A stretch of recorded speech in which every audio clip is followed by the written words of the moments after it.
There are a lot of people out there that say the only way to get good sleep is to add carbohydrates to your diet. But what if I told you carbohydrates are actually a non-essential macronutrient, and adding them in might just be band-aiding a bigger and deeper issue?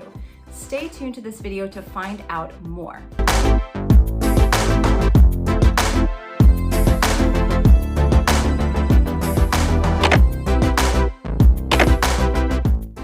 Welcome back, my friends. My name is Sarah. I am known as Carnivore Yogi. Thank you so much for being here and clicking on today's video. Today, I'm going to talk about 10 reasons why you might be having trouble sleeping on a carnivore diet. These can actually be applied to any diet, but as I mentioned in the very beginning of this video, a lot of times adding in carbohydrates to help yourself sleep is simply a band-aid to cover up a deeper issue. So again, I want to talk about those 10 deeper issues that might be disrupting your sleep. Before I jump into those 10 things, I want to mention a couple things. Number one, this is not medical advice.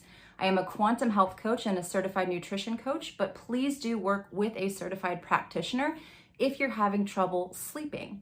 The second thing is there are going to be timestamps down in the information section below for you guys in case you get to a point that I'm making and say, no, that's not it. Let me go to the next one.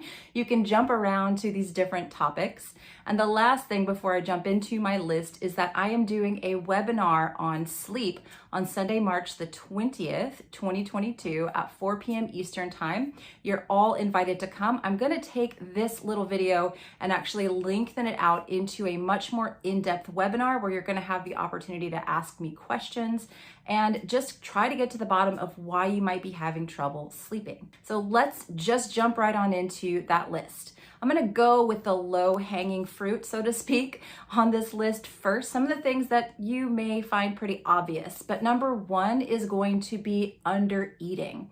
This again is going to apply to any diet that you're doing. If you're under eating, it's going to put your body under too much stress. Your body's going to create too much cortisol. And as you'll hear me say several times in this video, cortisol opposes melatonin. We need melatonin to sleep.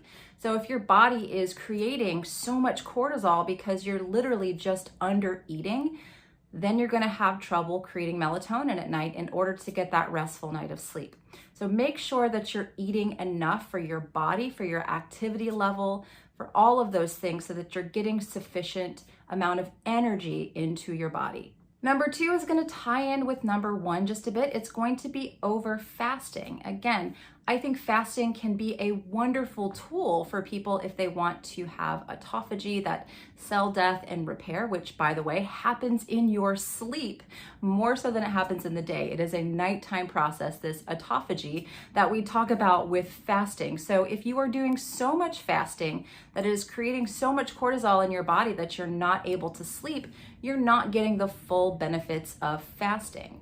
So again, while I do enjoy fasting and think it can be helpful for people, there is a bell curve. There's just the right amount for you, and then there's going to be too much for you. I do think that women have to be a little bit more careful with fasting. We have to take a look at the monthly cycle. You really don't want to fast right before your cycle or during ovulation. Those are not good times because the hormonal fluctuations are a lot greater. And you don't want to fast if you have a lot of other stresses going on in your life.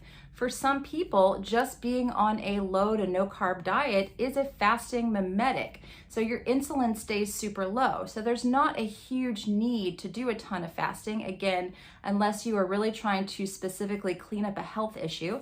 And again, you have to be able to get good sleep in order for that autophagy process to happen. Number three is going to be your mineral balance. And again, you eat carbohydrates, it's going to put a band-aid on this issue, but it's not going to take away the issue. If your sodium, potassium, magnesium, or calcium is off, and it's more usually going to be the magnesium, sodium, potassium more than the calcium. I had to add that in because it is part of that mineral balance.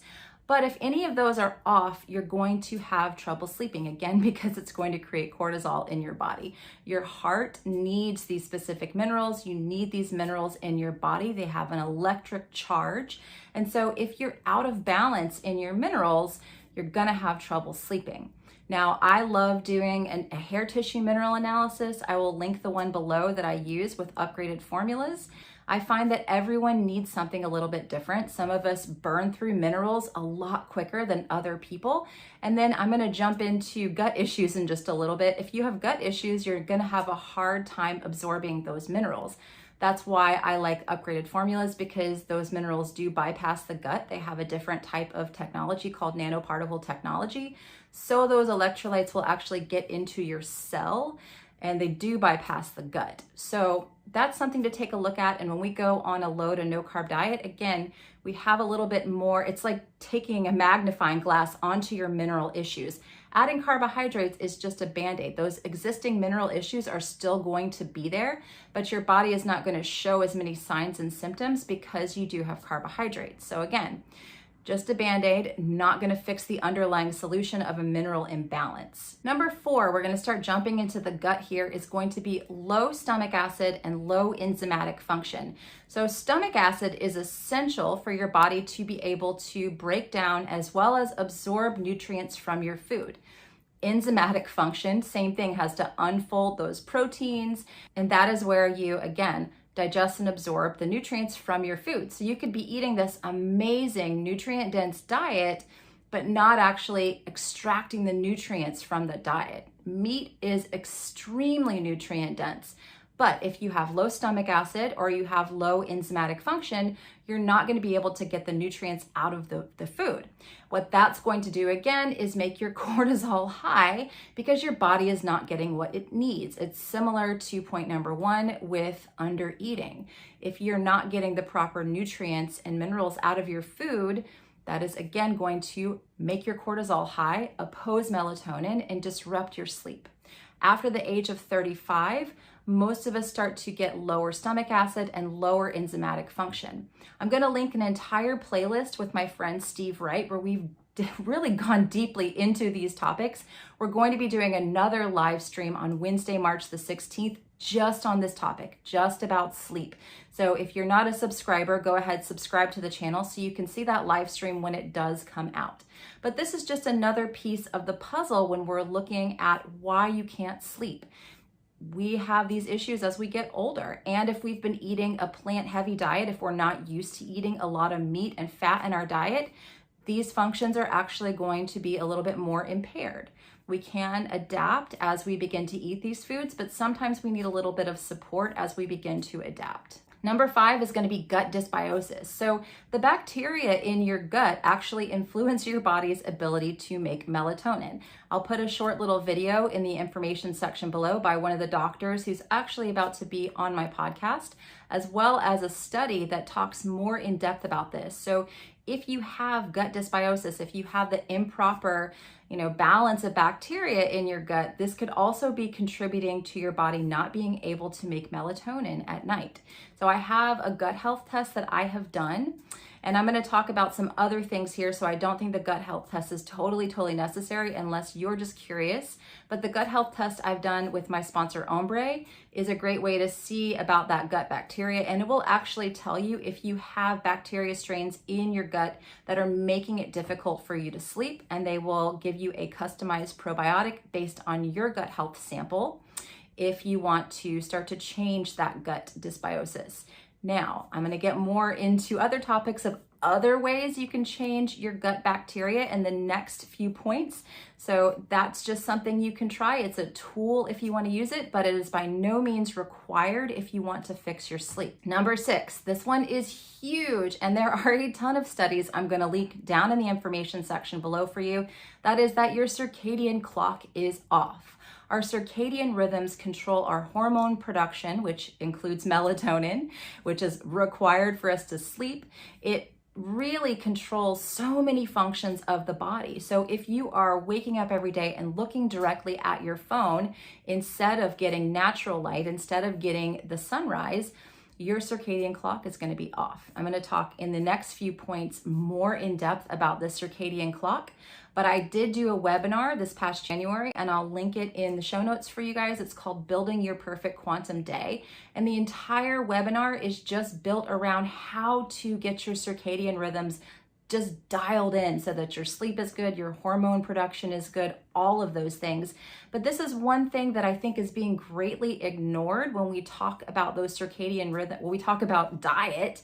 Everyone's so quick to say, add in carbs or change your diet or do this, that, and the other, and they never talk about your circadian rhythms. So I think that needs to be addressed top of the list. Number 7 is going to tie in with the last one, and that's just going to be bad lighting environment during the day. So during the day, again, you want to wake up and see sunrise first thing, and then try to catch some UVA. You want to have bare eyes, no sunglasses, no glasses, no contacts, no windows, outside, seeing the sun. Very, very important to set that circadian rhythm. But during the day, you also want to make sure you're taking light breaks to go outside so that your body knows what time it is. The body is always searching for that signal to know what time it is.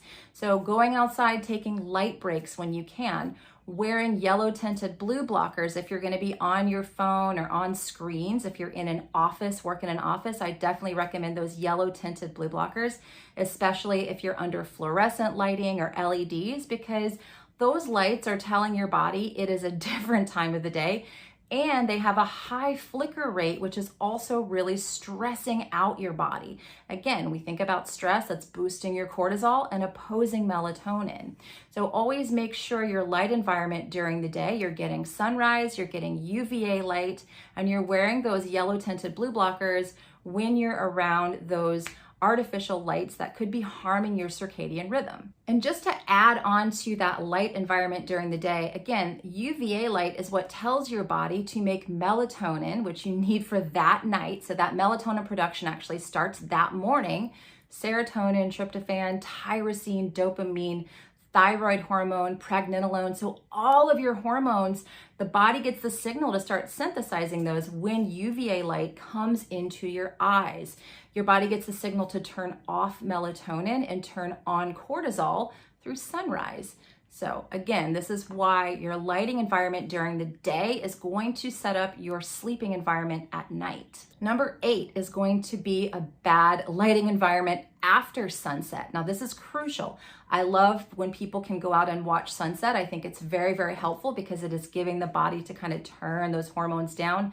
Let's start to take that cortisol down. Let's start to turn that melatonin production on. But when you go indoors, it's really important that you're wearing blue blockers, and I'll link the blue blockers I use in the information section below. But I like people to use red blue blockers after the sunset. It's blocking blue and green light. If you're going to watch TV, I definitely think you need to be wearing those blue blockers. I'm not a big fan of TV at night, but if you're gonna watch it, definitely wear those red blue blockers. And there are screens you can put on your television, which we do have now because some people in my home are stubborn about wearing blue blockers. So I will put that, it's by Shop Wakehan, and my discount code over there is Yogi. But you can save 10% using that code. But those screens, he will custom make a screen to go over your TV. So it's like a blue blocker over your TV.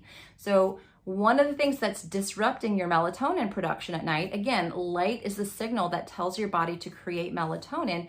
If you're on your phone scrolling, especially if you're scrolling in bed, or watching a lot of TV with no protection on your eyes, no protection on your screen, this is going to disrupt your body's ability to make melatonin. So keep your home dim, turn down the lights, use only incandescents or red light bulbs, and really protect your eyes using those blue blockers.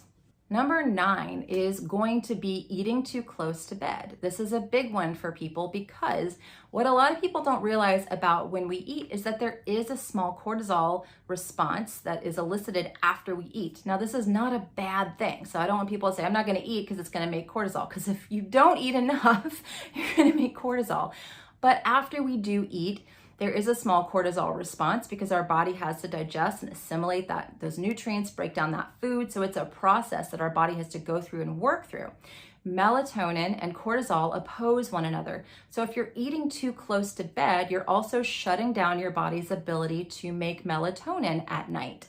So this is another reason I recommend that people don't eat after sunset, if you can help it, because you are, again, going to shut down that body's ability to make melatonin. Number 10, last one, is gonna be your room, your sleep environment. I think this one's really, really important. You wanna keep your room as cold as you can. You wanna keep your room as dark as you can. So I like to use blackout curtains, but I also have an eye mask that I wear. The one I wear is from Viva Rays, who I'll link in the information section below for you guys. My code over there is Yogi. I try to make my code Yogi everywhere, by the way, just so if you guys are shopping and you're like, wait, I think she said she had a code. Let me type in Yogi. That'll probably work. But I do use the eye mask and the earplugs from Viva Rays because it just really does help my body to sleep. I make sure that I also unplug all the appliances in the room because those electromagnetic fields can also create a stress response in the body and interfere with your body's ability to get deep and restorative sleep. So there's no electronics in my bedroom. I keep my phone in a Defender case, which is this guy right here. I'll put a link in the information section. But if I do have my phone beside my bed, it is not on the charger. So no charging your phone at night. And it is on airplane mode inside this Defender case. That is the only way that I will keep my phone beside my bed at night. Otherwise, it's out of the room. So again, those electromagnetic fields can interfere with your body's ability to create melatonin for you to sleep, for you to repair at night. All right, guys, that is a pretty long video that I made here. I was just hoping to do about 10 minutes and I've almost doubled that. So I do hope it was helpful. Please do check out my webinar that's going to be Sunday, March the 20th, all about how to fix your sleep. We're going to go way more into depth on these topics, troubleshoot around your office environment, home environment, all of those things. And don't forget to subscribe to the channel so you can get my videos as soon as they come out. Turn on your notifications. I will talk with you in the next video. Have an awesome day. Bye.